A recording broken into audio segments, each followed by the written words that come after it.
All right, welcome. Today, we're diving into a really powerful devotional text. It puts forward this amazing idea that you can actually speak peace into existence, almost like you're a specially commissioned ambassador for it in your own world. So let's start with the big question that this whole idea hinges on.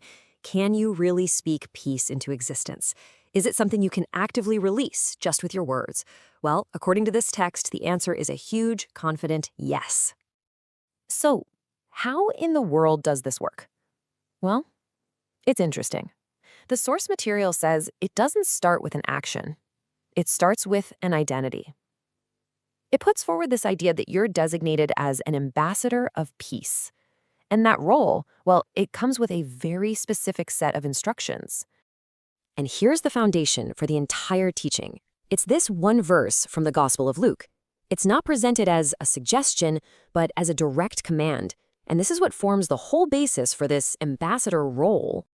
So what does this title, Ambassador of Peace, really mean in this context?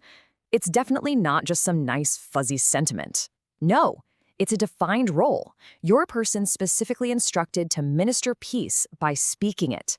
And you're doing it with heaven's authority backing you up.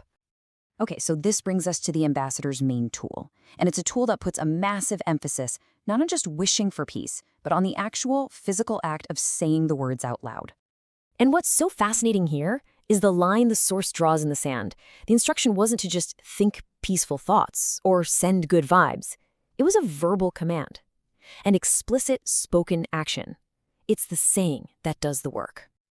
You know, the crucial point here is the authority that's supposedly behind these words. The text argues that when an ambassador speaks peace, they're not just speaking for themselves. They're basically acting as a channel for a higher heavenly authority. Now, this is where the whole concept gets really, really unique. The source text describes peace not just as an emotion or a feeling, but as something, well, something tangible, something you can actually transfer. This follow-up verse is used to explain the mechanics of it all, the rules of the game. It lays out this clear process for what happens after you say the words. It's almost like a spiritual law of physics. This breaks it down perfectly. First, you speak peace into a space. Second, if there's a receptive person there, what the text calls a son of peace, that peace lands and rests on them. But third, and this is the wild part, if it's not received, it doesn't just disappear. It comes right back to you, totally intact. So what does all that mean? Well, it leads to the core idea of the whole teaching. Peace is basically treated as a divine substance. It's something real, something that can be given, received, and even returned to sender, all coming directly from Jesus Christ himself.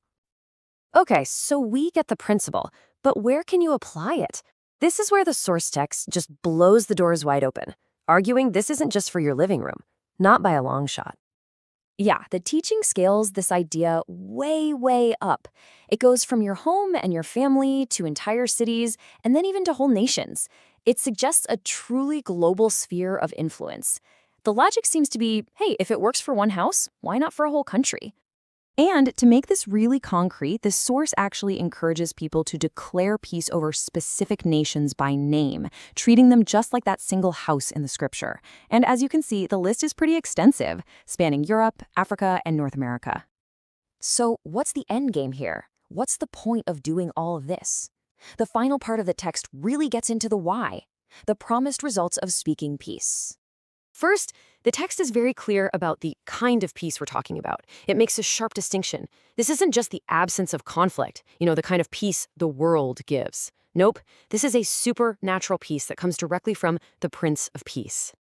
And this divine peace is said to have very real, tangible results. The source is explicit. Peace and prosperity are bound together. This peace gives you power over crisis, over turbulence. The idea is that this harmony actively pushes back chaos, creating a space where prosperity can actually grow. And that right there is the ultimate promise. Wielding this peace gives you power over life's storms. It's not just about feeling calm inside, it's about having actual authority over the raging negative circumstances around you. Which brings us to the text's final amazing illustration. The source wraps up by pointing to the story of Jesus in the boat calming a violent storm with just a spoken command. And that becomes the ultimate model for the ambassador of peace, to look chaos right in the eye and command it to be still. Okay, so let's pull this all together. The core concepts from the text are these. Your identity is an ambassador of peace. Your tool is your spoken words, not your thoughts. The stuff you're working with is a transferable divine substance. In your field of operation, it can be as small as your home or as large as an entire nation. So, we're left with this final thought. This text claims that peace and prosperity are deeply connected. It makes you wonder, right? What would it actually mean to wield a power that could supposedly influence not just the tranquility of your life, but its material success as well? Something to think about.